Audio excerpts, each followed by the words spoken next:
So the goal of this presentation is to share a little bit of my experience as a photographer and as a wedding photographer.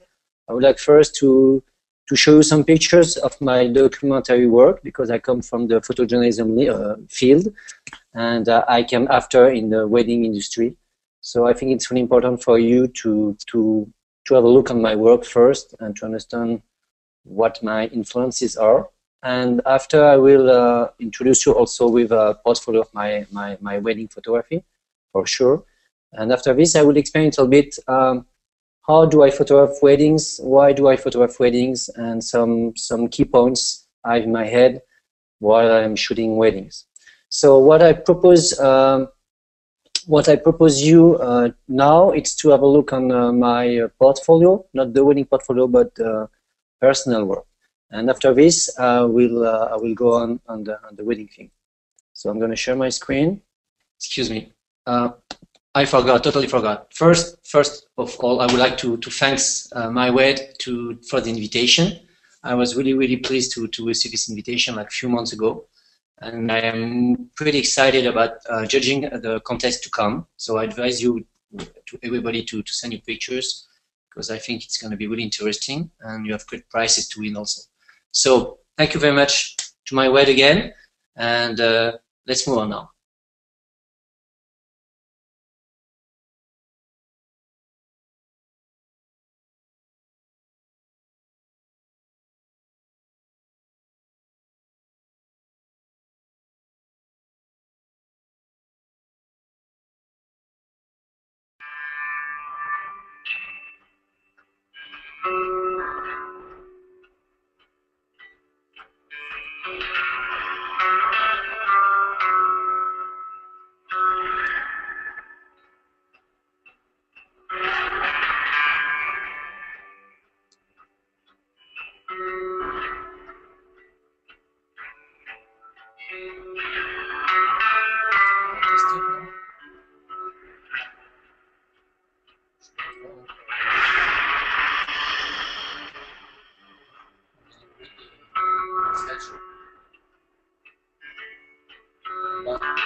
Okay, so I hope that everything went fine. I'm not sure about this, but so I wanted to introduce my presentation by this portfolio because initially when I started in photography, I didn't think about wedding at all. I was really interested, and I'm still interested in photojournalism things.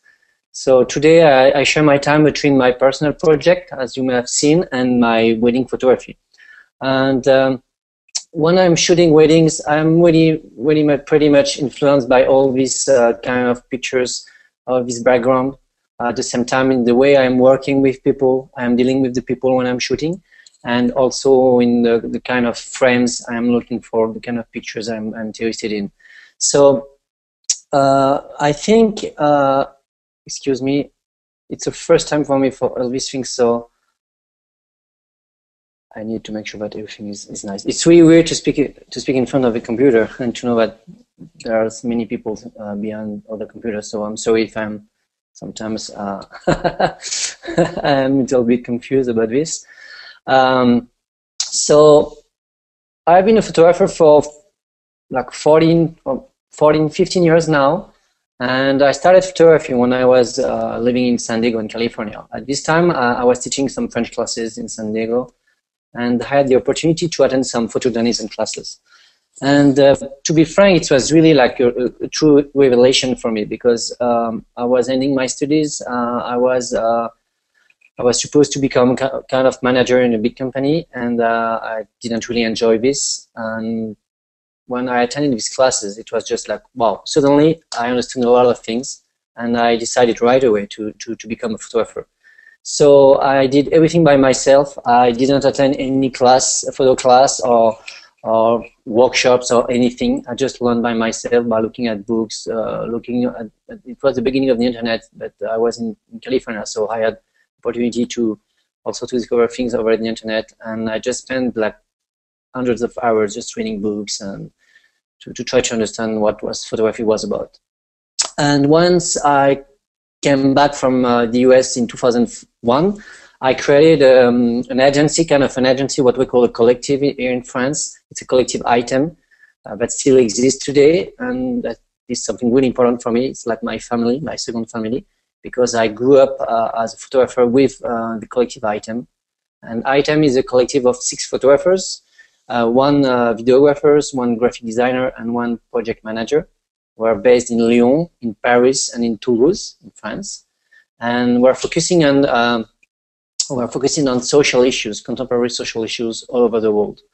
And I also in charge of the corporate part of the company, because we're shooting a lot of corporate things also for companies, because to make a living out of photography, it's pretty hard today, and it becomes harder and harder. So we try to diversify, to have some diversification in our production and to make a living out of photography. And that's it. So in 2001, I came back to France. I created the collective item, and right from the beginning, you know, some of my friends got married at this time, so they asked me if I wanted to shoot their wedding, and I said yes, why not? You know, so I took a great pleasure doing this. And from the very beginning, I started shooting weddings with a non-obtrusive way, candid way, and with my photojournalism way of seeing things, you know. So I was asking people not to pay attention to me and just to do the thing they had to do. And I considered from the very beginning that my job was not to get into the scene and to have some control over the scene, but really to make my way around and to be able to get the best picture possible from the first shot. And so I started the weddings to shoot weddings almost 14 years ago. But I really started to shoot a lot of weddings since 2005. At this time, I really decided to try to make a living and a good living out of wedding photography. And so I started to communicate about my weddings and to get some more weddings at this time. And in 2006 or 7, I discovered the WPJA, the Wedding Photojournalism Association. And I was really pretty amazed to discover all these great photographers and all these wedding photographers all over the world working the same kind of spirit as I was working, and I was pretty sure that I was kind of alone in my in my city to work this way, and just to see at this incredible website at this time was just wow. It was another revelation for me. It was a second milestone after my photojournalism classes in San Diego in California. Second milestone, WPJA 2007. So right away I decided to become a member. So I sent my website, and I had the chance to get in this. And right away I decided also to send my pictures for the contest. And in 2008 I was named Photographer of the Year, Foyer of the Year. So I knew it in 2009. At the same time, I knew that I was becoming a father. So it was a great year for me, 2009. It was really the third milestone of my career. And after this, I think that my wedding photography didn't change that much, but I started to consider more and more of the wedding photography like something really serious. It doesn't mean that it was not serious before, but I was doing this like I was not really thinking about this. I was just shooting my assignments. I was not thinking really about this part of my photography. And in 2009, it changed a little bit because I was aware that other photographers had other way to work with their own style and their own way of seeing things. And I tried at this time to look a little bit more at others' work, to get inspired, and just also to follow up with what was going on at this time with other wedding photographers all over the world. It was really a great opportunity to have this association. And at this time also I got in the ISPWP Best of Wedding Photography. 2 years later I got in the Fearless Association, a great association also with beautiful photographers, beautiful work. And even if I don't win enough awards, I still really appreciate the Fearless Awards, and I'm thrilled every time to wait for the results.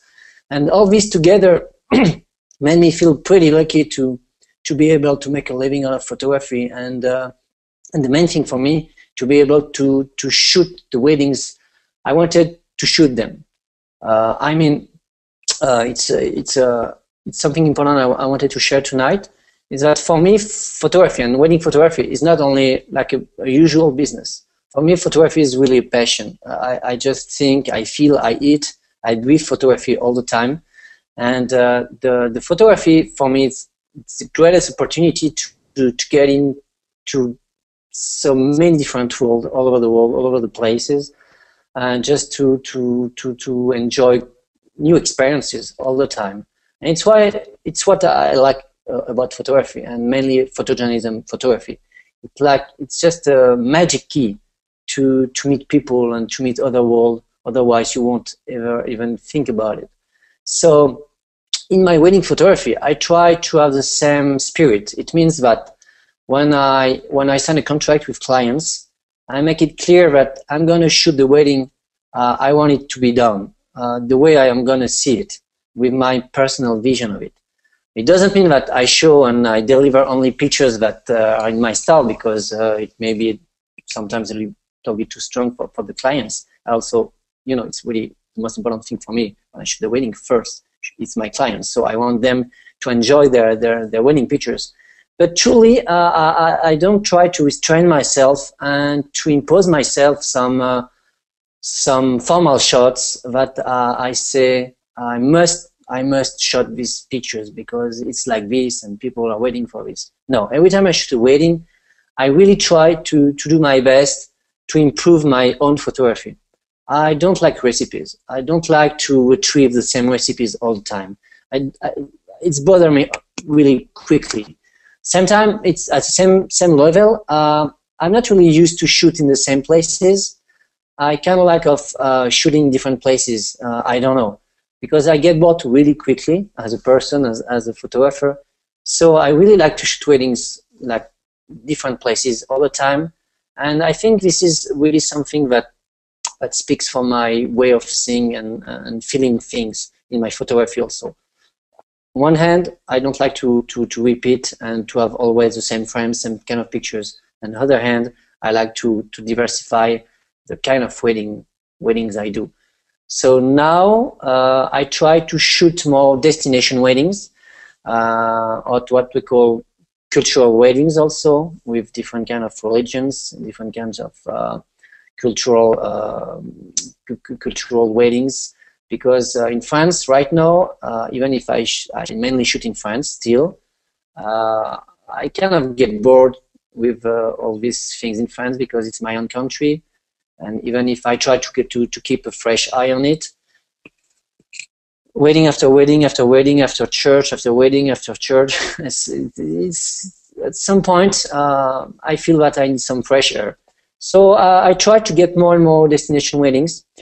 Sometimes I said at the beginning of the presentation, for me, photography it's not just a job. It's a way of life. It's kind of a holistic experience for me because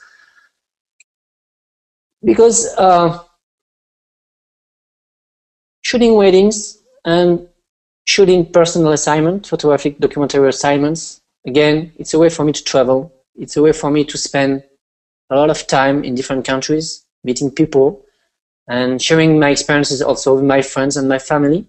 I try to do it more and more. So it's really a whole thing, the photography thing. So my goal in this business, as far as I'm concerned, is not to be as rich as possible, to make the best business as possible. I'm not really a business guy. I just do what I have to do. I'm not really bad, but I'm not really good at this. I just make the good living to have my projects done. That's it. And so what does it mean concretely? It means that, for example, for some destination weddings, I prefer to see the interesting aspect of a future wedding than only the financial aspect, because it may open some doors for me, for my subjects, and even for my wedding photography, because shooting different weddings all over the world, even if the wedding is kind of the same, just bride and groom getting married, family thing, friends, party, religious thing. At the end, you have so many different level of significations, meanings for the people getting married. So that's it. As I told you, I'm pretty talkative, so I lost my way, I think. So what did I want to tell you about this? So yes, so since 2009, more and more weddings, but always with my own way of seeing weddings. And it's something I wanted to tell you also, when you get in this business, and right now, it's really difficult, I guess, and I think. And I experience it right now, me personally speaking, because we have so many photographers getting in the market. And when I mean the market, I'm not talking about only French or European. I'm talking about the world market, because today with internet, with all the SEO thing, a photographer from Tokyo could be just a neighbor and the Google was a neighbor of somebody living in New York or living in South Africa. So we're just competing with each other in some ways. So it's really hard today to stand out of the crowd of the many photographers. And I see too many photographers getting in this business and trying to copy other great and good photographers. And I think this is not the best way that these photographers on the long run will get through all the hard work to be able to maintain an activity as a wedding photographer. And I think it's really some important point I wanted to say tonight. It's that, please, even if you need to have some influences, everybody has influences. Personally, I have a lot of influences in wedding photography and mainly in documentary photography, but not only. I have influences in music, literature, movies, whatever. A lot of influences. But the idea is not to copy influences. The idea is to be moved by these influences and to put it into your own photography. I think like being a photographer is like being a cook. We have many ingredients with influences, personal experience, personal photographic experience. All these things we put all together, and at the end, there's some kind of personal style that comes out. And please try to think about this. what is the most important thing for you in photography? What is the most important thing you want to say through your photography, even through the wedding photography? Because I mean, me, when I'm shoot weddings, I don't think only it's a wedding. Actually, most of the time, I don't think even that it's a wedding I'm shooting. I'm just shooting something happening. I'm shooting a social event with a lot of people, different people interacting between each others. So what I try to do is just to focus on these interactions and to try to get pictures that get far beyond only the wedding day signification, really. So when I shoot a wedding, it's like when I shoot a personal assignment. I try to see further than only the wedding in the kind of photography I'm going to deliver. And I think it's something really important to focus on. If you want to last in the long run in this business, you have to develop your own style. And please do not copy, because people will prefer the original than the copy. And after a while, it's even bad for the whole business, because all the pictures are going to look alike, you know, and nobody is going to win this party if after a while like future clients just can't make a difference between like 1,500 people. So I really insist on this one. So now I propose you to have a break so I can show you some of my wedding pictures, and we will move on this. I will explain a little bit much more, some not technical things, but some key points I have in my head while shooting. So I will split my screen again and show you some of my personal work in my wedding.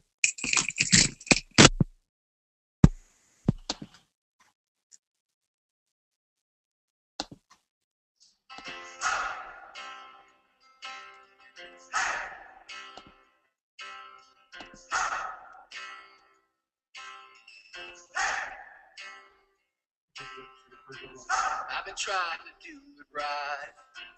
I've been living a lonely life. I've been sleeping here instead.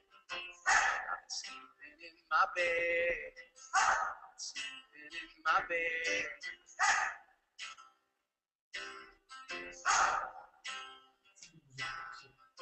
So show me family, all the blood that I will bleed. I don't know where I belong. I don't know where I went wrong. I can write a song. I belong, you belong in my sweet home. I belong, you belong in my sweet home.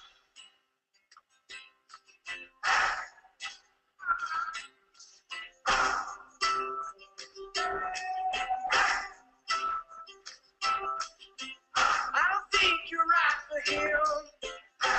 What am I to do? Took a bus to Chinatown, standing on Canal, Bowery.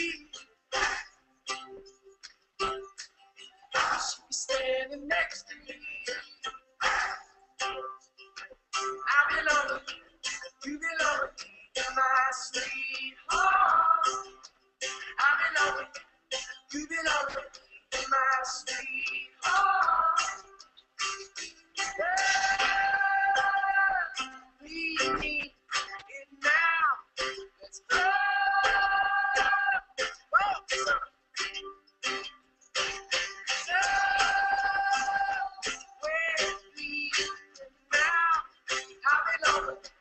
You belong in my sweet home. I belong, you belong in my sweet home.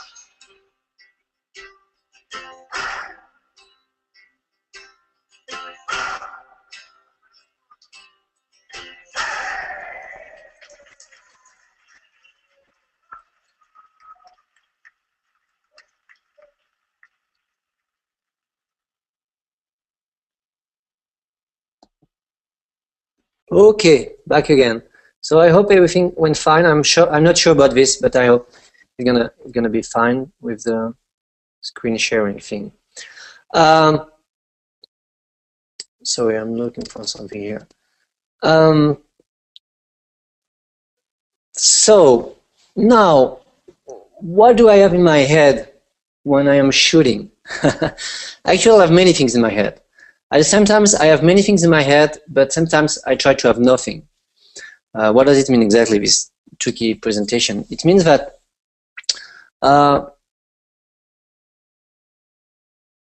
when I'm on the situation of shooting the wedding, when I start the day of the wedding, like you, I try to remember some key points.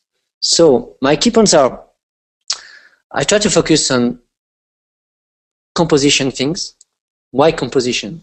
I will say all the key points, and after I will come back on the key points. So for me, the most important things are really the composition, the movement and rhythm, the anticipation, the instinct, and the distance. I will try to explain a little bit of each of those key points. Composition, why? I'm pretty sure, this is my conviction. Everything I'm going to tell you, it's not the truth. Like, this isn't just my experience sharing with you. You know, it's the way I work and the way I think. But I'm not telling you that this is the way you have to think or the way you have to do it. This is just the way I am just working, you know, in my head and my heart and in my seeing things.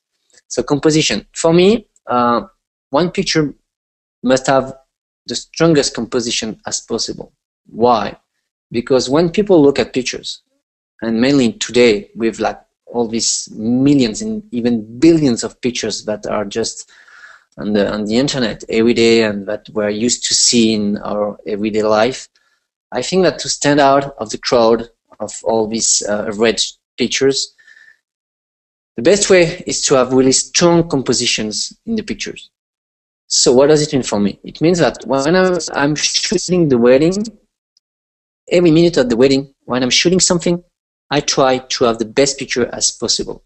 And when I say the best picture, I'm talking about the lighting, I'm talking about the composition, I'm talking about the white balance also, everything. By the way, I don't shoot in RAW format, I shoot in JPEGs. And I know that some guys like Daniel Aguilar, really great Mexican photographer, also shoots in JPEGs. And so why do I shoot in JPEGs? For me, it's a way to be sure that the picture I get is the best picture I can get from the very moment. I'm not expecting the softwares like Photoshop or Lightroom or Phase One just to fix the mistakes or when I screwed up something in my shooting. So it's a way of, it's kind of a philosophical stand of view, you know, standpoint.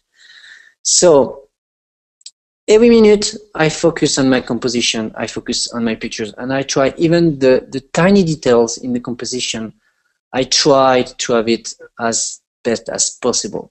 So it means a second thing. It means that I keep moving a lot when I am shooting. I keep moving a lot to try to have these best compositions. All the elements in my frame, when I'm talking about my frame, I'm talking about what I'm looking in front of me. Okay, I'm looking at some scenes. A bride getting ready, for example, with all people getting around, videographers, and mom, and etc., etc. And I move a lot. I move, because I have some kind of picture in my head. I see all the elements. I see the potential of the scene, and to get through the potential of the scene, I move a lot. I move, and little by little, I move the hand, body, shoulders. I bend on my knees. I go everywhere. But I try to do it smoothly. I'm not hurting things and like this, and to be, no. I really try to smooth it, you know, just to lose everything down. Why? Because, as I told you, at the same time, I have many things in my head. And one of the things is about the anticipation thing and instinct thing. If you are not relaxed enough while shooting, you can't feel the energy of the special moment you are living, you know. So you need to be really ready in your head and in your heart to be ready to get what's happening in front of you. Because maybe a great picture, what does a great picture is? It may be an attitude of somebody. It may be just a sign, a hand on the shoulder, something, a glimpse of the eyes, just something really quick, you know, not even a tenth of a second. And if you're not ready in your own head and in your heart, you can't see this. If you can't see this, your camera won't see this either. So this is you pushing the release button, and to release the button at the right moment, you need to be ready. So I focus on my composition all the time to get the best picture as I can. I keep moving, but not rushing, just to be sure that I get the right point of view, to get the picture I have in my head. At the same time, I try to feel with my instincts, what do I have to move to get the next picture? And as soon as I get bored in some frames or in some situation, I tell to myself, okay, maybe there's nothing to do anymore here, but keep moving, keep trying some other sides of the room, for example. So I keep moving all the time. And even if I get bored of something, I don't say, oh, shit, there is nothing to shoot anymore. You know, the light is bad, everything is bad, people are just bad, whatever, blah, blah, blah, blah. I don't care about this. My job consists in getting the pictures and go find the pictures, whatever they are, wherever the pictures are. So, and it's something really exhausting because it's non-stop, you know. And I don't think that the best pictures are in the main moments. I really believe in these in-between moments, in-between pictures. And if you look carefully at my pictures, usually there are pictures that are not shooted at these moments where people are looking at me or are conscious of what's happening, like a photographer is taking a picture. What I like to do, I love to do, and I think I'm good at, it's just in these in-between pictures, in-between pictures of in-between moments. When something is going to happen, we just leave a situation and we're going to another situation, but I don't know what. So this is something else also that I try to put in my pictures. I don't try to put answers in my pictures. I really try to put questions. I want the people who look at my pictures to wonder, but what is it exactly? What do these people do? Why they do this? Do these people do this on purpose? Are they acting in some ways? Is it a setup picture? And I really try to have this, just not to have that kind of pictures, just because I want to give some depth in my pictures, some depth in the meaning. I'm sorry, I'm looking for my words. The meaningful of my pictures. It's there that I try to give many different levels where you can read my pictures. That's it. What else? Excuse me again. It's really weird to speak in front of a computer and just to see your face and not seeing all the other participants. I see that I have more and more questions, so I won't be long, and I think I will start answering the questions. Maybe it's going to be easier. What about the instinct about the distance? This is some of the key points that's really important in my practice. As I was explaining, instinct is the way you are feeling things. Okay, so maybe sometimes it's irrational. Sometimes you're just, for example, you are shooting the ceremony, and sometimes just you feel that you look at a point like 100 meters away, and you see this point, and you don't know why your eyes just drove you to this point. But if I look at this point at this moment, I just follow my instinct, and I go there. I go there because maybe from this point of view, I will get something original. But I don't know it. But I have to give it a try, at least. So this is another point also I wanted to share with you. Do not hesitate to take some risks in your photography. Try some new stuff, some new plans of view in the ceremony, in the getting ready, in the cocktail, in the speeches, whatever. Try. First, you shoot the classical shots. So you will have the picture anyway of this moment, even if it's not the greatest picture ever. But at least you have it. And once you have these pictures, try new things all the time. And to try these new things, follow your instinct. Follow what's going on in your heart, in your belly, again. Just follow this, and don't ask you too many questions. And don't say, oh, maybe the light there is not good, or maybe this. You never know. Just try it. At least me, I tried a lot of things all the time. Okay, so this is something really important. What about the distance? When I'm talking about the distance, for me, there are two different distances. There's the distance, the physical distance between you and your subject you are photographing, and the distance in your head between you and what's happening in front of you. What about the first distance, physically? When I'm shooting a wedding, I am the wedding photographer. People pay me to be here and to get the best pictures I can get. Okay, so it means that I dare getting really close for my subjects. Even with a 20 millimeters, I get really close, like this.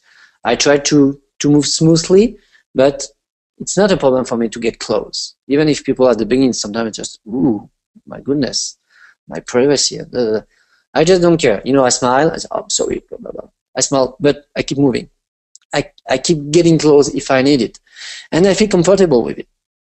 And I feel comfortable. Since I feel comfortable, people will feel comfortable with this.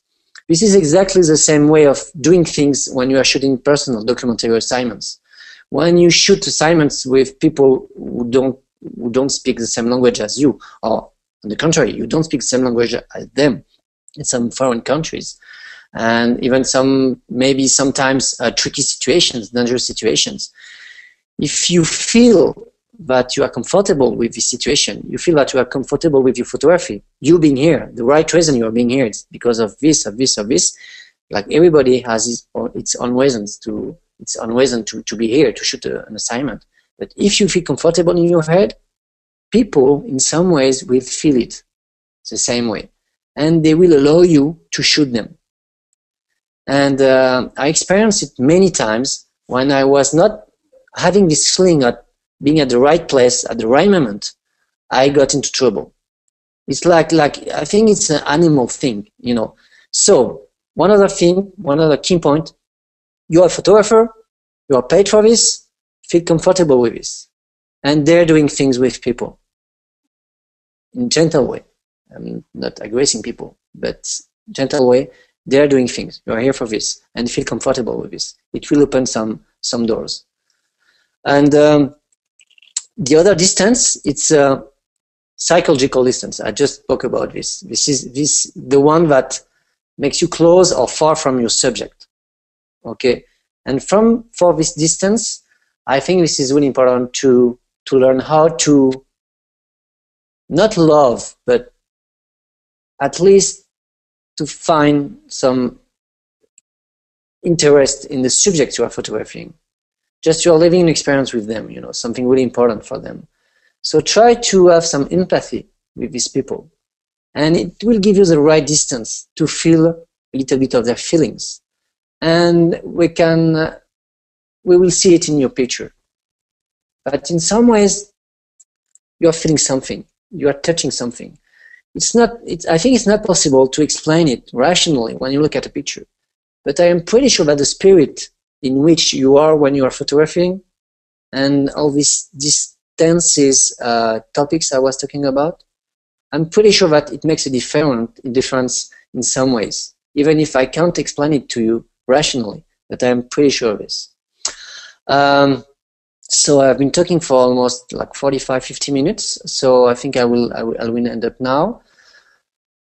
I would have loved to talk about a lot of things, but as I told you, I'm really talkative. I think I'm gonna try to start answering some questions. So just maybe to conclude about this, again, I'm gonna repeat myself, but please try to shoot your photography. Do not copy. Follow your instincts. Trust yourself in your photography. Find the right distance. Try as many things as possible. Try it. Don't make the same recipes, and that's it. At least for the photography aspect. I didn't talk about business and all these things, but I'm really focusing on this photography aspect. And if you do so, you will never be fed up with your photography, because your fed up will keep improving in some ways, even if at the end it's really difficult to improve a lot of things because you are going to get to improve little things, but little by little, it's, I think, the best way to get to a mature photography. And this is at least what I am looking for in my photography. So this is over. This is finished for this first part. I think I spoke enough. So I'm going to try to answer some questions. So I won't be able to answer all the questions. So I'm sorry in advance if some of the people who put some questions won't get an answer. So I have many things here. So let me read it a little bit. Thank you. Somebody just sending me a message. Again, it's weird. I'm just alone in front of my computer. Wow. Okay. Who and what inspires you? Who and what inspires you? Okay, Ekaterina. I tried to explain it a little bit, but I got many sources of inspiration in life. And basically, just daily life inspires me. And when I say daily life, it's really even tiny things. Like, I don't know, I give you an example. Like I don't know, like 13 years ago, I had a personal project. I was shooting kind of some advertising in the city, but only the faces in the advertising. And in my composition, I was trying to give a feel that these people were true people in the street. For example, I was looking for reflections, looking for really complex compositions, and what was the first idea I got when I wanted to focus on this project? Is one day I was just walking in the street, and I was passing by a trash, and out of the trash there was this magazine, you know. And with an advertisement, like some fashion advertisement with a black and white portrait, just this popping up out of the trash. And this little detail gave me this idea. So it's just to give you an example of how daily life details can just inspire me in my photography. And who inspires me? So at personal level, I'm pretty much inspired by my family. Actually, it's basic to say this, but when I am good in my personal life, I feel so happy. I'm so full of energy that I just want to share, and I'm just unstoppable. You know, when I feel that everything is fine in my personal life. So I have a daughter, and I love my daughter like all parents do, I guess. And I have a wife also. I love my wife, and we have up and downs like everybody. But when I have a lot of ups. I'm just, you know, I feel really powerful and give me a lot of inspiration and energy to try to produce these inspirational pictures. Another aspect, I'm going to split the questions like this, like some personal, some more technical maybe. Do you have a second shooter, the second photographer next to you? Yes. I have a photographer. I have my friend. I won't give his name. I don't want to make him some publicity. He's just a great photographer, but I don't want to share his name because he didn't want to follow my presentation. So, how do you make yourself relax? I don't know. I think that people think I'm never relaxed. Even when I think I'm relaxed, people say that I keep being a little bit, you know, pushy and nervous. But to relax myself, just I love to read. I really love to read and going to the movies or walking also. Just being alone. You know, I am a single child, and I love and I'm used to being alone. And I love this. I love being surrounded by people also. I'm pretty sociable person, but this is a way to relax myself. Being alone, just walking, doing nothing. It's pretty rare right now, but when I have the occasion, I do this. Another technical thing: how many cameras do you shoot with? And what lenses do you use? Crystal. I find it, she says, she finds it. Excuse me, I try to open it a bit more. Where is Crystal? Oh, I find it really hard to get everywhere what I want to be and to shoot the moments that I want to because I have the wrong lens on my camera. Okay, so basically I shoot only with one camera. And now most of the time I shoot with a zoom 24-70 millimeters, even if I try to shoot more and more with fixed lenses, because I use, when I began photography, I used to use a lot of 35 millimeters, but now for a convenient reason, I use more and more the zoom with the wide angle. So yes, this is really hard to get everywhere, but as I used to say before, when I shoot, I really try to think and at the same time to feel the thing and to anticipate, to project myself in some situations. What does it mean? It means that I try to feel, I'm sorry, I try to feel the situation, what's going on here, what's going to be the next step of the bride and the groom, of this person, of this group. I try to feel it. And as soon as I get an answer, and sometimes this is a psychological answer, this is not straight, rational answers, as I used to say. Okay, I just put the right lens with the right settings. For example, I'll give you an example for example, like on last Friday I had a wedding. It was a really difficult ceremony because the bride was in the light and the groom was in the shadow, really cool, perfect. And the priest didn't want me to shoot the wedding, to make pictures. So I had to shoot from far with my 200 millimeters. So really difficult. But at some point, like on one side, I saw a spot of light on the bride's face, and sometimes on the groom's face, like 2 meters behind her. So I know that I wanted at this time to focus on the highlights. So as I was moving and walking, I just set up my settings. I didn't even make a try just to know what the right settings were, because I knew in advance, It's another point I didn't talk about, but you really need to have the control over your camera, your equipment. I am not a geek at all. I just have the right equipment for my photography, and I try to know it by heart to really good at it.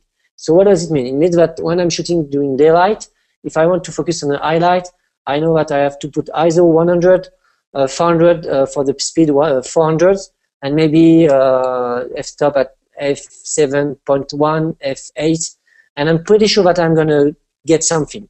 Maybe not the perfect pictures, but at least for the first picture, I'm sure I'm going to get something. So what does it mean? It means that you need to be really quick again. So when I was looking for these highlight things, I was walking, but it was a question of maybe 1 or 2 seconds. I got the white lens, 200. I knew what I wanted to shoot in my head. I knew I wanted the highlights to focus on. I knew also that I wanted the bride in the foreground, foreground, and I wanted the groomsmaid in the background with these highlight things. I was thinking about all these things at the same time. But after a while, when you get experience, and you don't really think of these things, it just happens in your head at the same time. So yes, this is difficult to make the good choice, but again, you have first to know your equipment really well. Second, you have to not depend only on your capture and automatism. You need to know which settings are needed in certain situations. And third thing, really again follow your instinct to get the right settings for the right moment. Hello, Frank. Okay. This is, sorry for the spelling, Petrika Tanasi. Petrika. Hello, Frank. How do you relax at the wedding where you have the pressure on your shoulders in order to be able to see things? I get a drink. I get a drink or 2 drinks. When you have a cocktail or something, I have no problem asking to drink something or just to feel at ease, And I have often the pressure on my shoulders for many reasons. For example, again, last Friday I had a wedding, and I had a video crew with me. It was not my crew, it was people I didn't know. And there were 3 of them. And it was really, really hard to work with them because, you know, videographers are not looking for the same thing. They're just putting the camera on tripods. So it's just really difficult to have like 3 videographers, one in the foreground, one in the background, one just over your shoulder because he's looking for the same angles as you. So I had some pressure, so I shooted a lot because I didn't want them to have kind of better work than I. So, but I love that kind of pressure because I know that I will get better picture than them, and I want to get better picture. So this is a good pressure for me. Until now, I never felt a bad pressure on me. Every time I felt some pressure, at the end, it turned out that it was pretty productive for me. So I think the way to relax, to have a straight answer to the wedding, is really to focus 200% on your photography. Try to think, okay, I have the pressure. I need to be really good. So keep looking, keep feeling, keep shooting, and keep smiling with people. And if you do so, I'm pretty sure you will get the good pictures. And even if you get only one picture during this day, when I say one good picture, I forgot to tell you this, but one really striking picture, something that, wow, you're really happy about, you know, you will feel relaxed a little bit because, yeah, wow, okay, if at least I got this picture. I'm pretty happy with this. And if I am happy, my clients will be happy with this. Okay.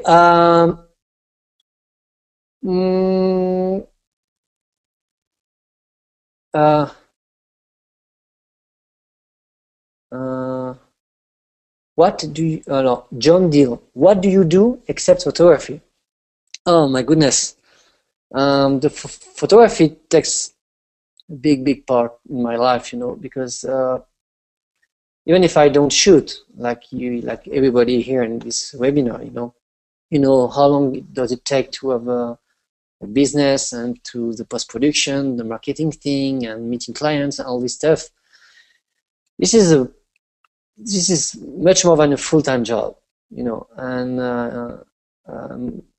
so besides photography, again, I try to relax. I have a lot of friends, so I try to share my time with my friends, but by talking photography. Now, basically, so what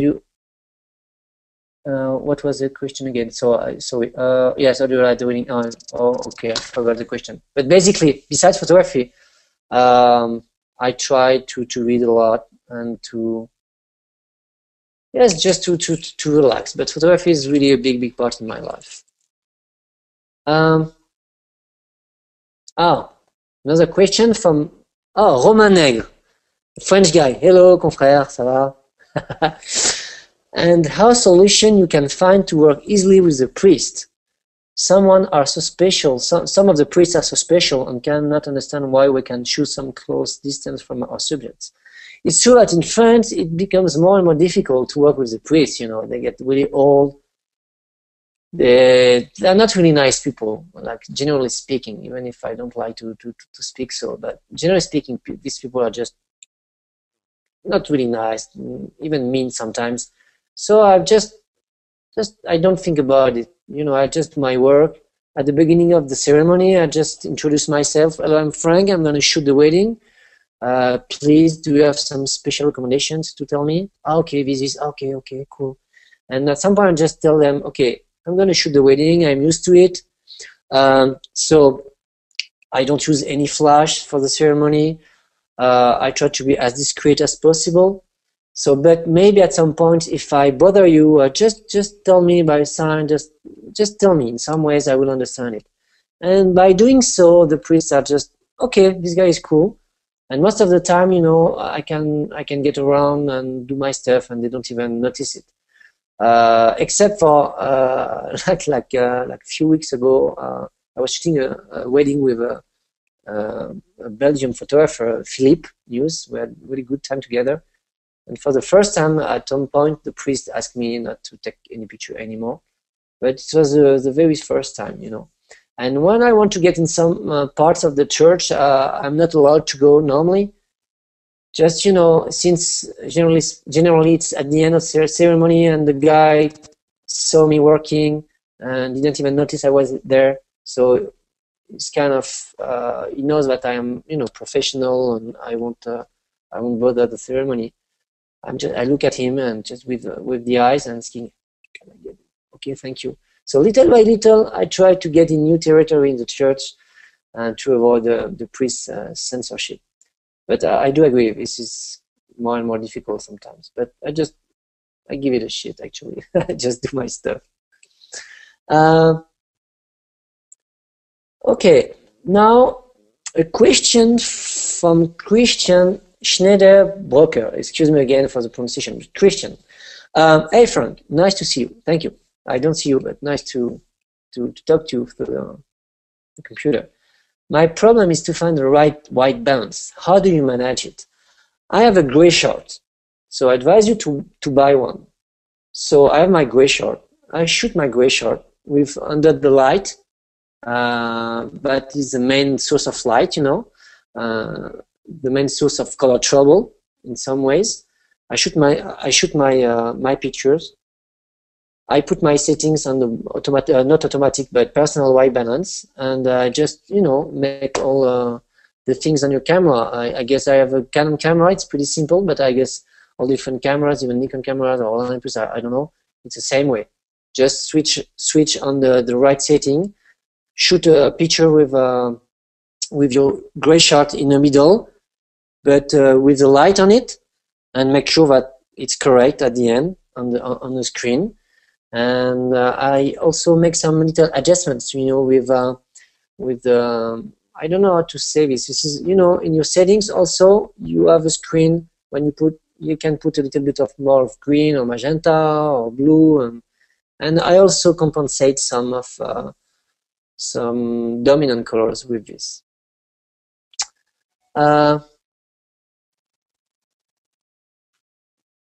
Okay.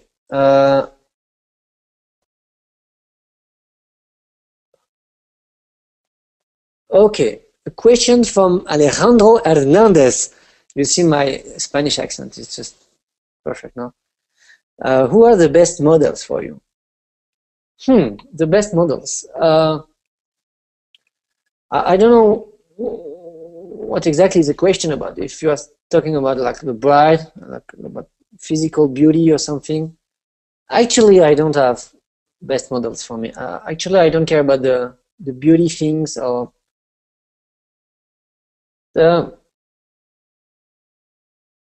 I think for me the best models it's not a question of one person. It's a question of many persons dealing together at the same time.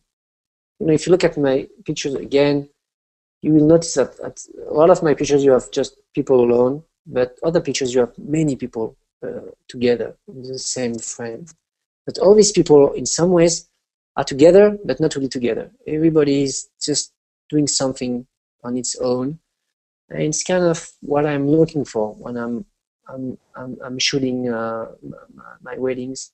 I'm looking for these moments where all these people are just sharing something, but at the same time are really individuals.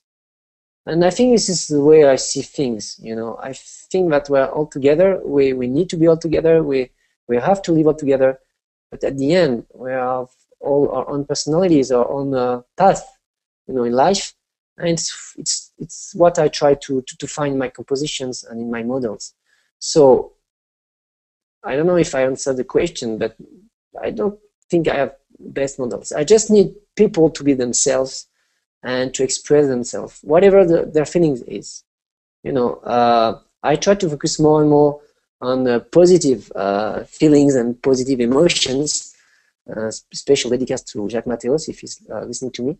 It's a good friend, French photographer, because he uses to tell me that my pictures are not, you know, the most funniest pictures ever, and that's true. It's not that I am looking for, you know, bad feelings or, you know, I don't know, people just being in a bad mood.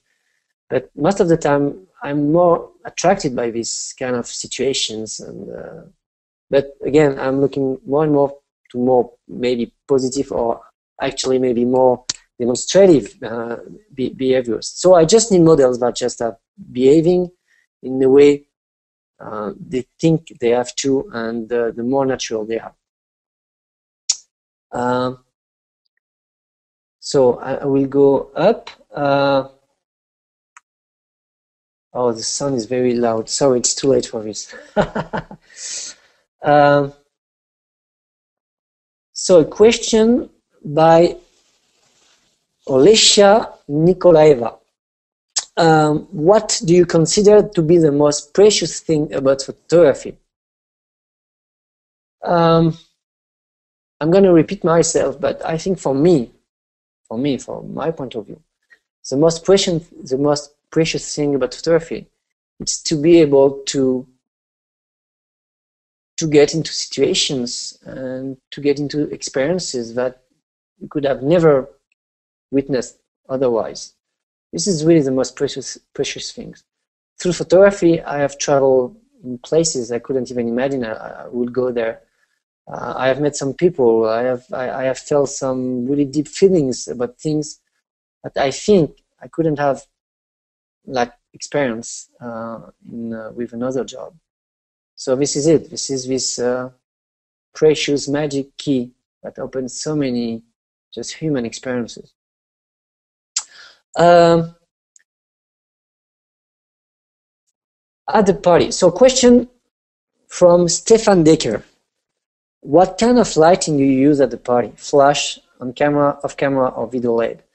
Okay, so at the party, I try to work with natural light. This is most of the time, I will say 95% of my pictures are with natural light. But when I have to, I use a flash, on-camera flash. I bought everything to shoot off-camera flashes, but I'm really bad at trying to my new equipment. I bought it in New York City a few months ago. I was pretty excited about this. But when I start shooting the wedding, I just forget that I have all this new equipment. I just don't try it. So you see, I gave you examples of being just trying new things, and at the same time, I keep shooting the same way, but actually with the same equipment. But I would love to try off camera to have some new kind of pictures.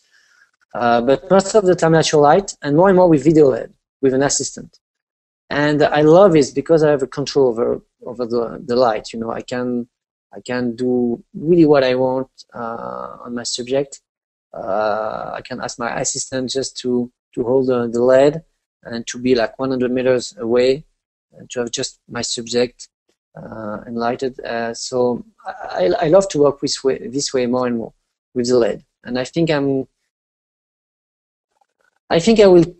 work more and more with the LED rather than the camera, the flash. Sorry, but if I have to, I use the flash for sure, like everyone else, you know. Another question of Stefan Decker: do you use prime or zoom lenses? Which one is your favorite?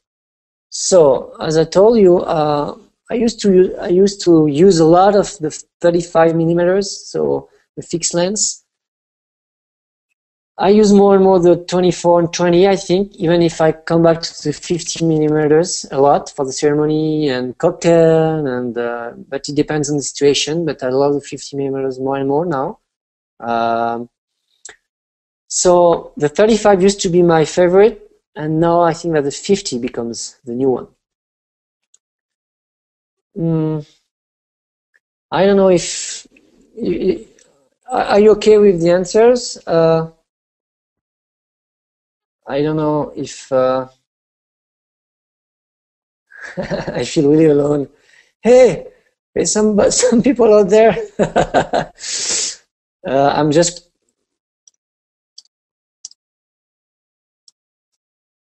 Okay, so other question. Where is it? Other question. Okay. Last question, not last question, but in the queue, from Wesley Hales. What do you want to shoot in the future? So, two directions. For my personal projects, I want to start shooting some Some hot news again. I used to do it a little bit, but since I became a father, I had to focus more on the weddings and on my family. But I really enjoyed it when I was shooting some hot news. So I really would like to do it a little bit more again. And for the wedding aspect, I really would like to shoot some new weddings in some destination weddings with new countries, new cultural things, just to discover new things, you know, and not getting fed up with like practice with the weddings I already know.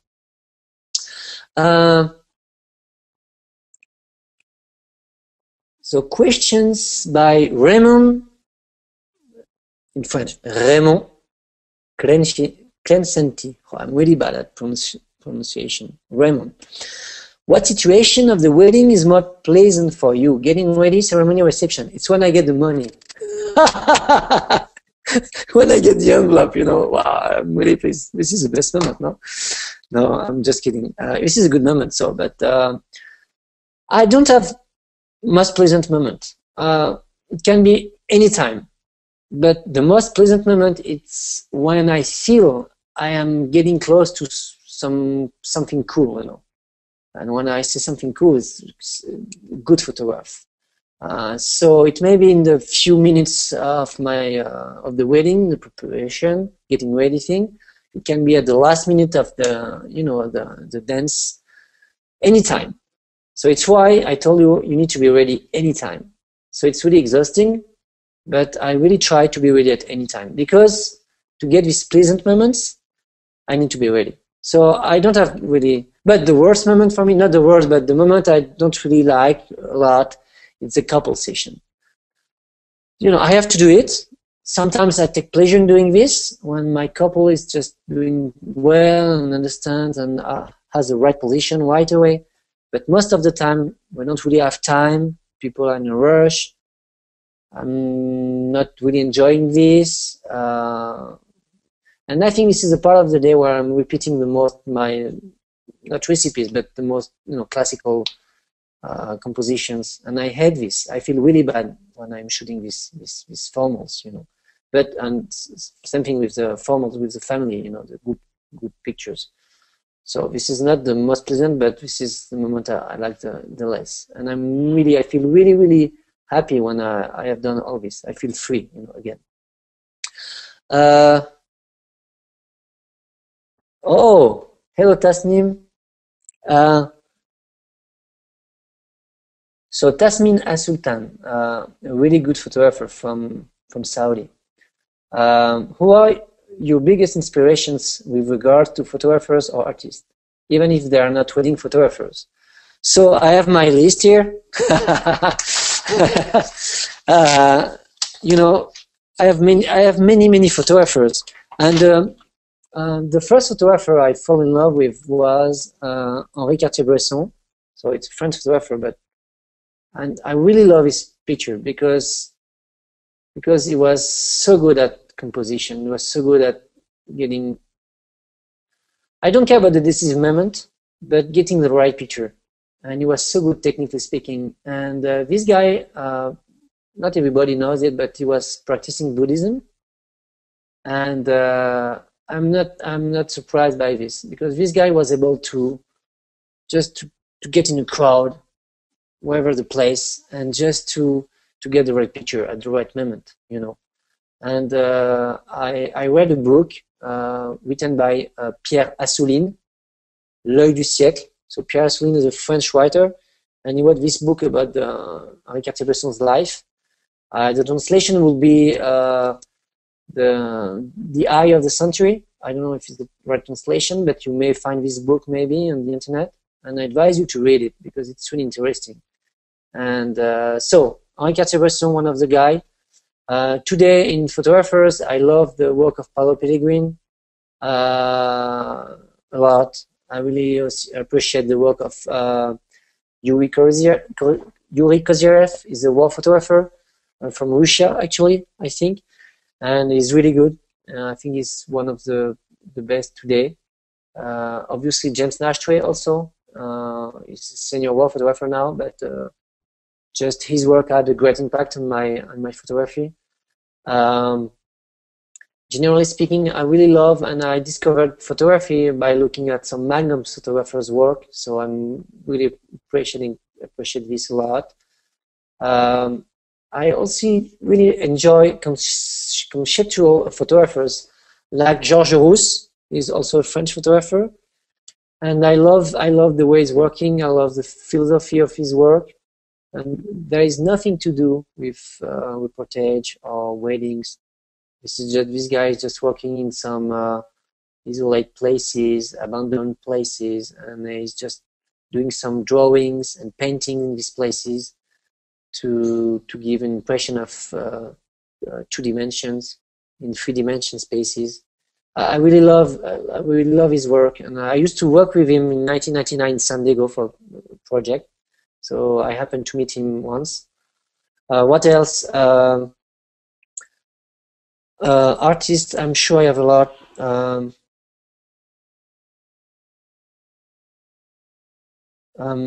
Yes, I love Wong Kar-wai, the movie filmmaker, Korean. I think he's Korean, Wong Kar-wai.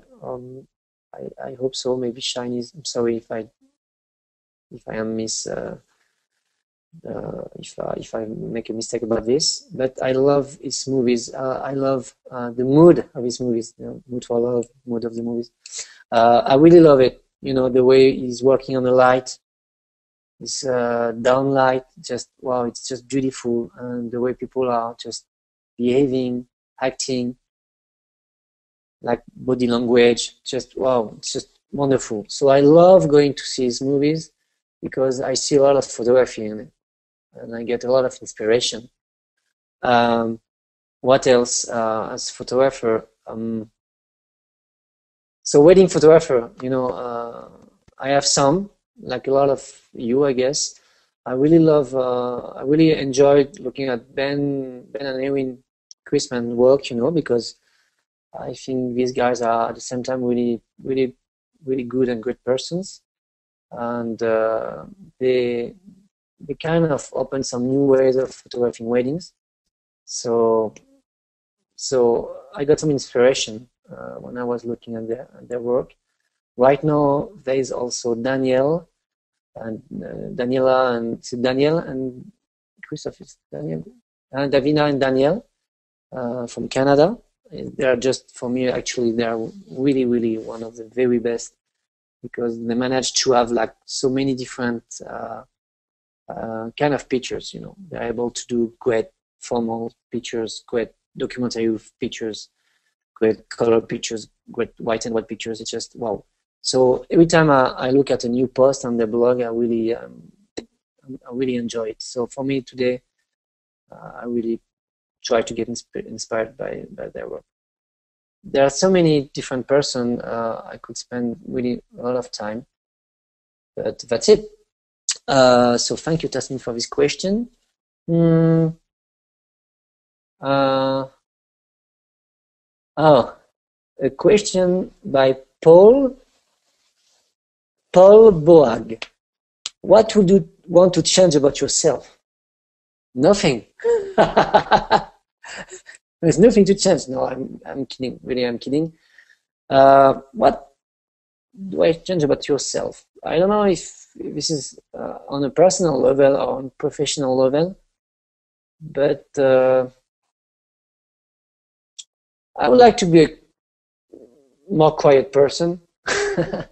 Because sometimes, I have a lot of energy. I want to share this energy with people. But I think that sometimes I don't do it in the right way, and people think that I am kind of stressed and kind of freaked out, but this is not the way I'm feeling deep inside me. I'm just feeling with a lot of energy and a lot of willing to do things. So if I had one chance to do about myself, it would be this: try to express this energy in a better way, so that the people I live with feel more at ease with it.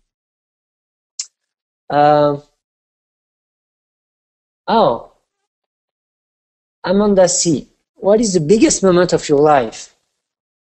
The biggest moment of my life, I'm not the kind of guy to have like one big moment or one movie, one thing, one photographer. I'm not like this. I had many, many great moments. For sure, one of the greatest moments in my life was when I became a father, and that just, you know, it's so special and wow, it's so strong. Um, but there is something. Yes, I have something to share with you. Um, it's something really, again, tiny thing, but it's something that had a lot of importance in my life. You know, I had a master degree in business, human resources and management. And my last year of school and my last year at university, I was doing pretty well, but I didn't want to do it. Just, you know, it happened that okay, it was okay for me. It was kind of not easy, but you know, I went to university and okay, I just did the stuff. I passed the exams. Everything went fine, but deep inside me, I didn't feel that I wanted to pursue in this path, you know. And I remember it. I think it was in 1997. Yes, the last year of university. One night, I was just walking in the street, and I was thinking about this. You know, what do I want to do? Like, what kind of job do I want to be? Do I want to have? What kind of person do I want to be in life? Do I want to take some risk? What do I want to do exactly? Because actually, nobody really pushed me in some way. When people pushed me, it was not, I think, in a good way. And I had nobody to give me the good advice, you know, just to follow my instincts, to follow what I really strongly believe in. And so this night I was just walking, it was in Aix-en-Provence, and I was just saying all these things in my head and just, okay, what do I want?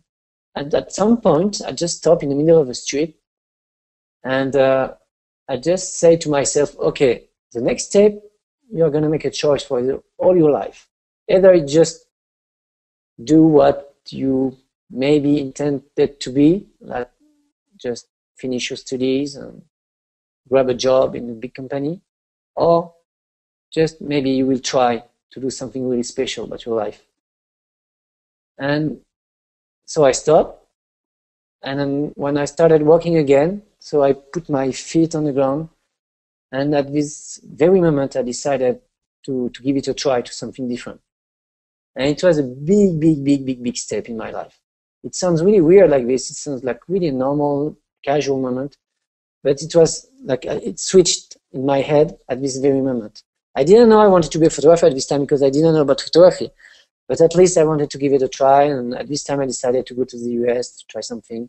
Like many different projects. But it was, I think, one of the key moments in my life. Okay, Jacques.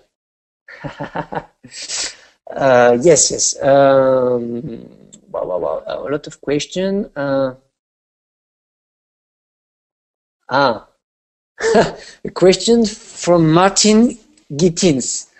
What's the goofiest thing you have ever done? In a wedding, what is it? I don't know.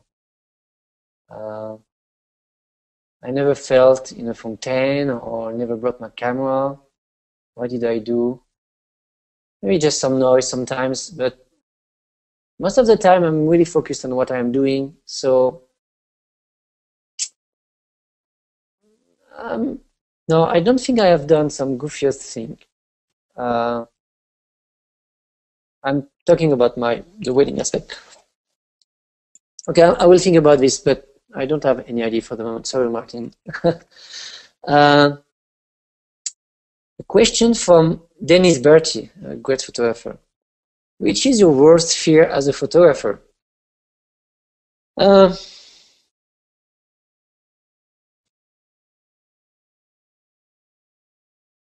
think my worst fear is not having any feeling with photography anymore. Don't feel something about photography. Not taking pleasure anymore in making some photographs. Not having any inspiration. It happens sometimes, you know.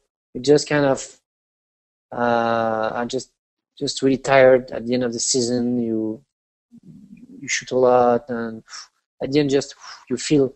And sometimes really very few times I feel like at some weddings I don't want to bend on my knees, and it's a really bad sign. So it means that I need to get some rest. But as soon as I get some rest and I get some to relax a little bit, even a few days, a bunch of days, because I can't take really vacations. I go on holidays on vacation, but after 2 days I just grab my camera and I start shooting things because I get bored really easily. And by shooting weddings, where I used to go to beautiful places, beautiful hotels, palaces, to eat well, to drink good wines. So all these, usual things for a wedding photographer that are not really usual for people or just usual when they go on vacation, I have it pretty much of the time. So I just don't give it a shit again, just to be there in a hotel, beautiful swimming pool and relaxing. Okay, it's good for 1 or 2 days, but after I get bored really quickly again. So I grab my camera. So the worst fear, no inspiration anymore. But when I feel it, just I take some rest and it comes back really quickly. A question by Petrika Tanasi. What is more important, the moment that you capture or the composition? It's both, Ideally, I'd like to capture the right moment with the right composition, with the right person, with the right attitude. This is what I call a 100% image, when everything is at the right place at the right moment.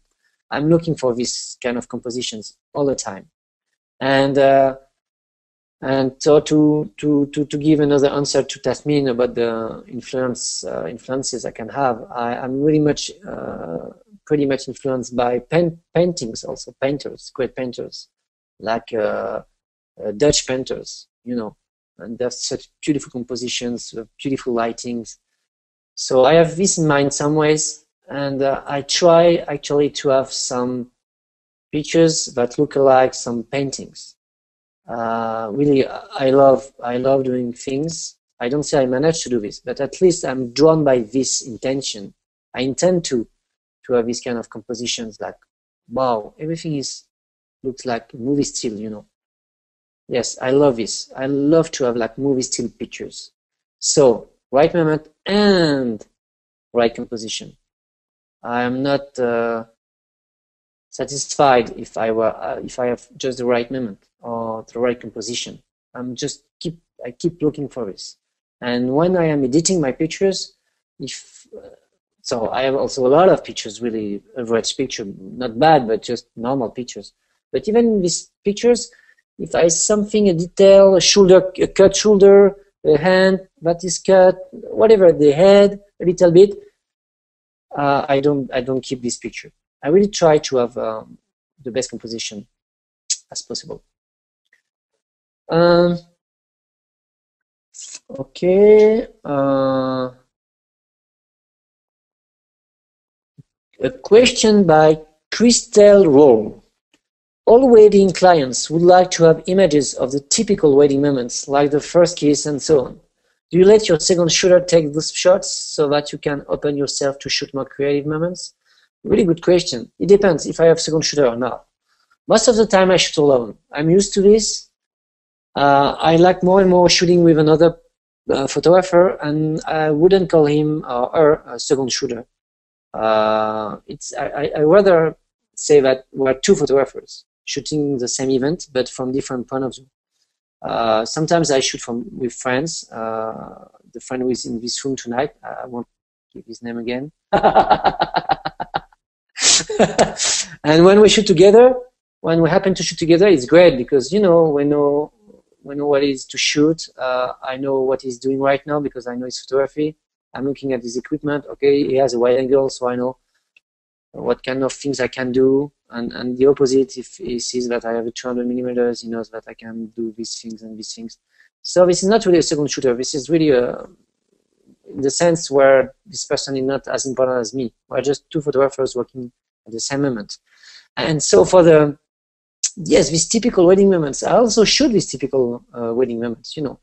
But when I present my services to my clients, I make a point to, I'm really straightforward with the client, saying that, you know, you are going to pay me a bunch of money, and for something I'm good at. I'm not good at these formal things. Okay, I will shoot them if you make a list, but I don't want the whole day to be like this. And most of the times, the clients I work with do agree with this point of view. It's why they sign with me. It's because they don't want all these formal shots. But if the clients ask for it, I shoot it, you know. But on really big weddings, like Jewish weddings, where you have a lot of guests and a lot of family, and they expect you to shoot all these formals, I impose a second shooter just for this shot. So I can, exactly like you say, I can focus on the more creative moments.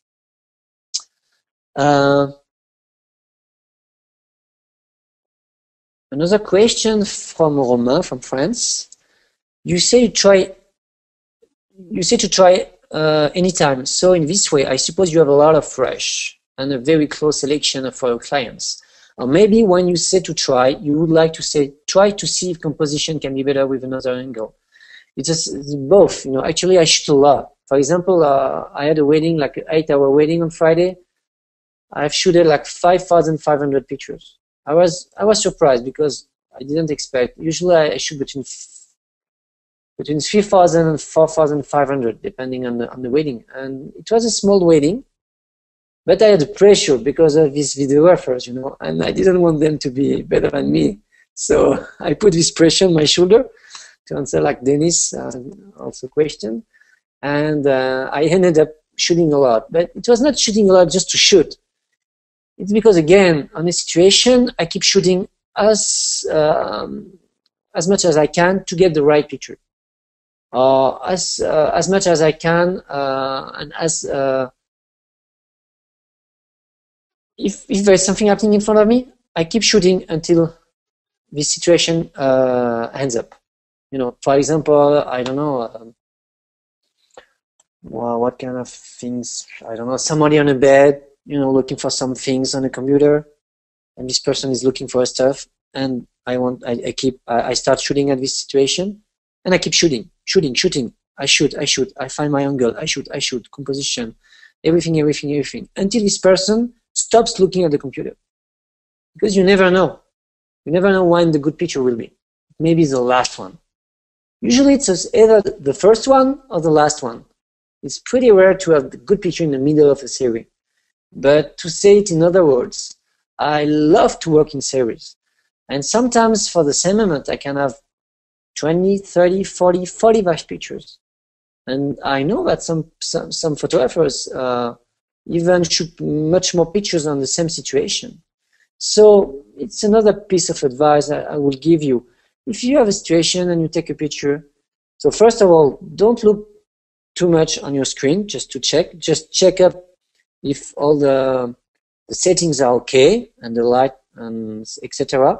But don't take a picture. Oh, my picture. Take a picture. I look at the screen. Picture, screen. No. Try to avoid this because it keeps you away from what's happening about all these instinct things and I was talking about.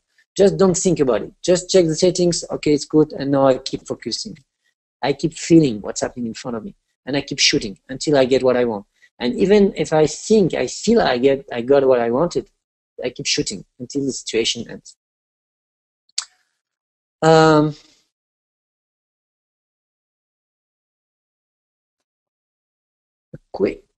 Okay, a question from Indra Simons. We met in Amsterdam. Hi, Frank. Question: you shoot in JPEG, so you must make sure everything is as good as it can get in camera, but you do edit your pictures, obviously. How much time do you spend editing a wedding, and what kind of editing do you do? What software do you use? Okay, so really good question, practical question. Okay, usually at a wedding, I shoot between like 3,000 and 4,500 pictures, okay, for a wedding between 8 and 10 hours. Big wedding, 12 hours, so it's 12 hours wedding, I shoot almost 5,000 pictures. To edit these pictures, usually it's about 10% of the picture I edit. I'm not counting, but at the end, most of the time, I have selected 10% of my production. It means that out of 5,000 pictures, I have almost 500 pictures. But I know that I'm not going to deliver these 500 pictures. But if I have a doubt about a scene, about 2 or 3 pictures, I don't spend too much time at the editing process, to select the picture. I just select the 3 pictures, and then when I come back on this editing, the good one is going to be obvious among the 3. It's not going to be one picture among like 10, 15, 20 because it's difficult. So I just pick up 1, 2, even 3 or 4. Okay, I let it do. The day or 2 days after, I come back on the final editing, and it's going to be obvious what the best picture is. So around 500 pictures, and I end up with around 400 pictures. Usually this is not the number of pictures I put in my contract. Much more close from 2,000. It depends on the contract and the package, but it's between 200 pictures and 350 pictures. But it's a good way for me to please my clients because I try to give more than what is just in the contract, and they really appreciate this. And in this same way, you know, it's an easy way for me to edit my work. I'm not telling to myself, okay, you just need to keep up with 350 pictures. If I have 438 pictures, good pictures I want to deliver, I just pick up these pictures, I edit, post-treat them, and deliver to my clients. And how much time do you spend? So between my editing process, okay, let's say I have finished my wedding, I have my cards, I take my computer, I take the pictures, I empty my cards. The time from it takes for me from the very beginning to empty my cards until I deliver my clients by sending an email with links, with the web gallery, and the link to download the pictures, and the link to the slideshow. Usually it takes me between 8 and 10 hours. And the biggest weddings are weddings that are much more difficult to work on. For example, with many light situations, so I have to spend much more time on the post-treatment. It's between 12 and 13 hours. That's it. Maybe at the end.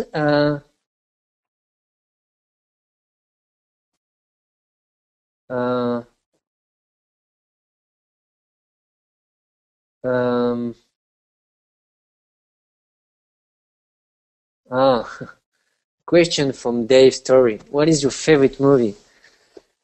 Again, I don't have a favorite movie. There is one though that I really love, but I can't remember the translation in English. It's Le Bon, la Brute et le Truand, a movie from Sergio Leone, with the music from Ennio Morricone. It's just, I love this movie. I don't know. I don't have really one movie I really enjoy. I had this conversation with my wife like a couple of weeks ago. It was really funny. We tried to know the best movie, best book ever, and I had some difficulties to answer this question because I don't have actually one of the top. A question from Sherry Alexander. Do you think that shooting weddings is more about art or it is more about craftsmanship? Oh, really good question. Personally, I have problem about what art is or not is. I'm not defining myself as an artist, absolutely not, really never. Sometimes people or clients say, oh, you're an artist, you do this and this, and I don't like this because I don't really know what it is an artist exactly, you know, and I prefer to say that I try to have a creative work. I have a creative world, you know, in my head. I have some visions about what I want to shoot, how I want it to look like. So it's more creative things. And yes, I think we're much more about craftsmanship, but with a creative layer on it. You know, because when you say craftsmanship, it's,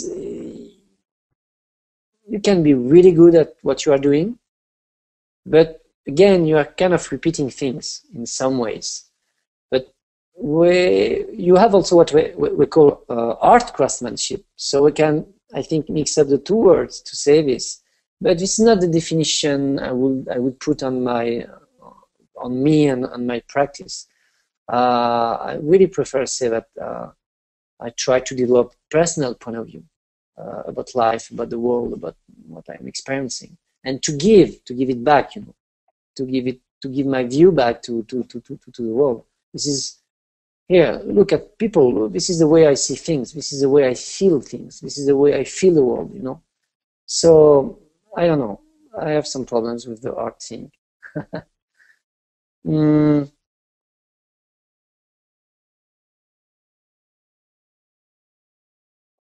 Question from Paul Bog. Do you think art for money is possible? I don't really understand the question. Do you think art for money is possible?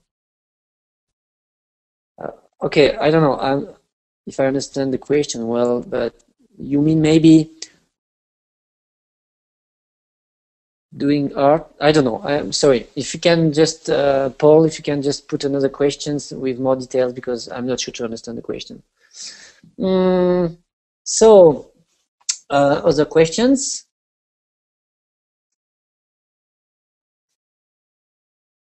Okay, I don't get it. No, okay.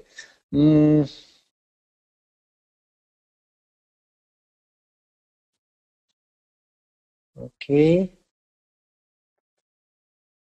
Get your comments on. Okay, good questions from Banahan Lawrence. My question is, how do you get your clients, or where do you get them from? Internet, wedding planners, from here? So this is a conversations we have most of the times with my colleagues, you know, because I think that the market really changed a lot lately, a lot. So today, where do I get my clients from? It's a lot of things, different things. It's former clients who recommend me. A little bit of this, a little bit of SEO work on the internet, a little bit of all these association like Fearless, ISPWP, WPJA that drive people to my website. I have more and more recommendation from other photographers, you know, and I'm really pleased about this, and I'm really sensitive about this because, you know, sometimes I have recommendation from other wedding photographers I don't even know. So it's really nice, really. And I have also, you know, I wanted to talk to you about also a group I am part in. I am part of a collective, a French collective named Vrai Mariage, that gathers 15 wedding photographers, mainly from France, but we have also Thanos from Greece. And this is a really, it has been existing for 3 years now, Vrai Mariage. And it's a really good and great place to share. At the same time, to share experiences and to share clients, future clients. What does it mean? Clearly, we have a private Facebook page, and when I receive a request for a wedding, and if I am already booked, I just ask my colleagues if somebody is free, so that the client will get an answer from a free photographer. The idea is to be able to provide the clients with high standard services, you know, and I consider that if a client comes to me, even if I am already booked, it's also part of my job to be able to recommend the right photographer for his budget or her budget and kind of photography he or she is looking for.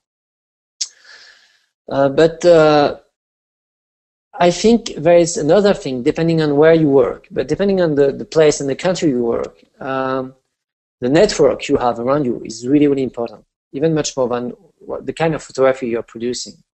And to know the good person at the right place, I think it's something really important. So this is something I try to be more and more also, try to have a some of network of friends, photographer friends, and some former clients also, because you never know what a contact will provide you with, like in terms of future clients or future assignments. I'm not talking about only wedding photographers.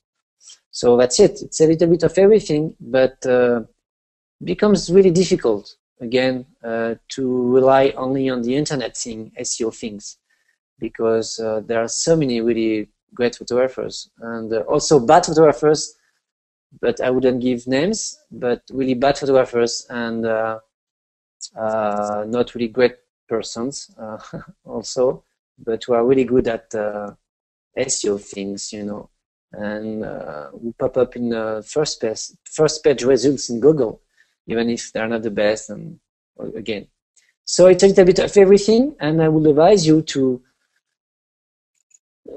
not to neglect. I don't know if it's correct in English. Just to every single aspect of the sources of your potential clients. Sorry, I need to look for something. I think somebody sent me something. Excuse me. Awesome. Don't forget to mention. Okay. Okay. So how long do we have still? 10 minutes?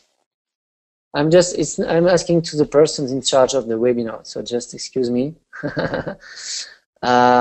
Okay, 10 to 15 minutes. So I will still answer the question for 10 minutes, and after I would like to talk about the contest for sure, the My Weight contest, and I would like also to talk about something else at the end. 12 minutes. Okay, so 7 minutes answer questions again. So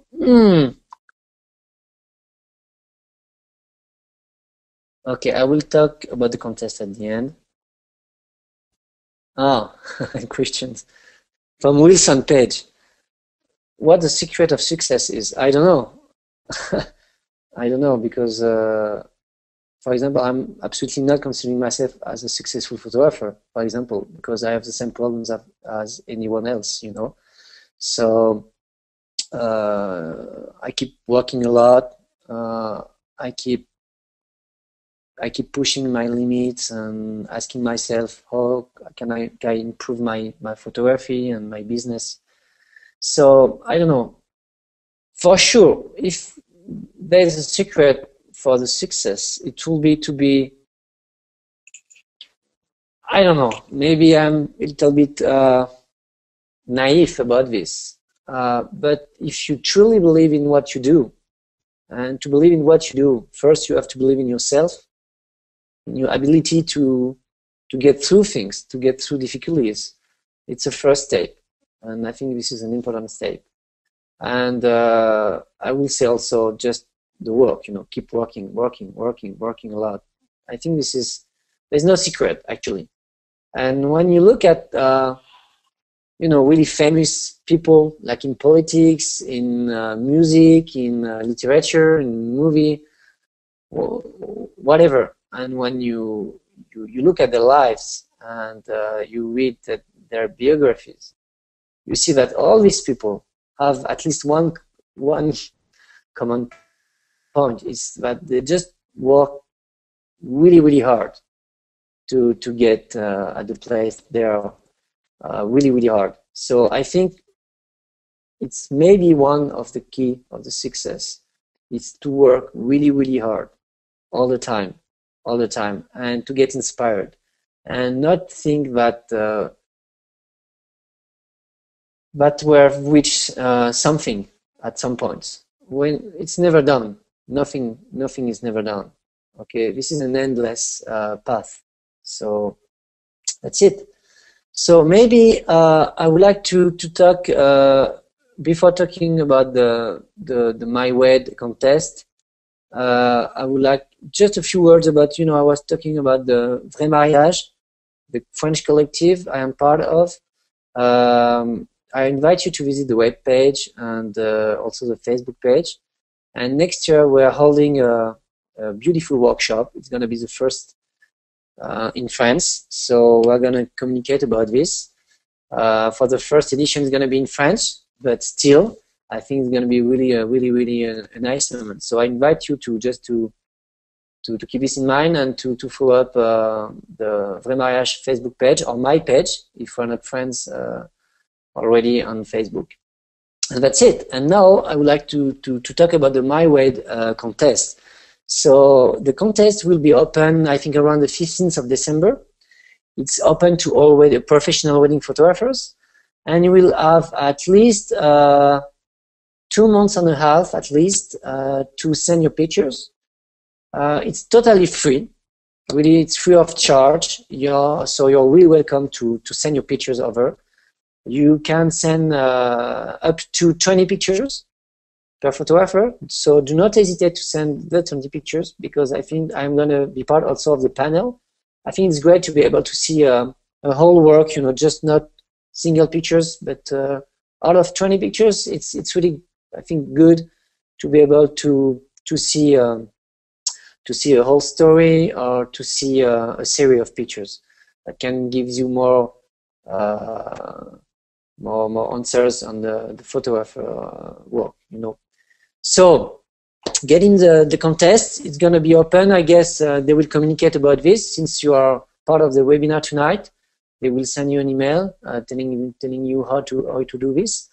And the panel who is going to judge is really, I think, a nice panel. You know, I really appreciate the other photographers. Are really great names in the wedding photography. And the price also, because Canon is a partner of this really big event. I used to work with Canon as a partner also for some edition things in France. So I know that Canon is a really great company for helping photographers and helping that kind of events. So thank you, Canon, because I know that they're doing a great job. And the first prize, it's a Canon 1DX, I think, worth I think it's worth $8,000 or something like this. So this is not nothing, you know. So it's too bad I cannot participate, because I would have loved to win with this camera. So I think it's about it.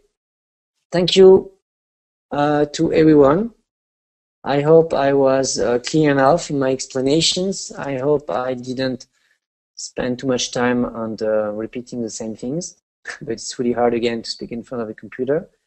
I tried to answer the question the best as I could, but if you still have some questions, please do not hesitate to send me an email or message. I'm not sure to be able to answer to all the questions, but I will try to do my best for this.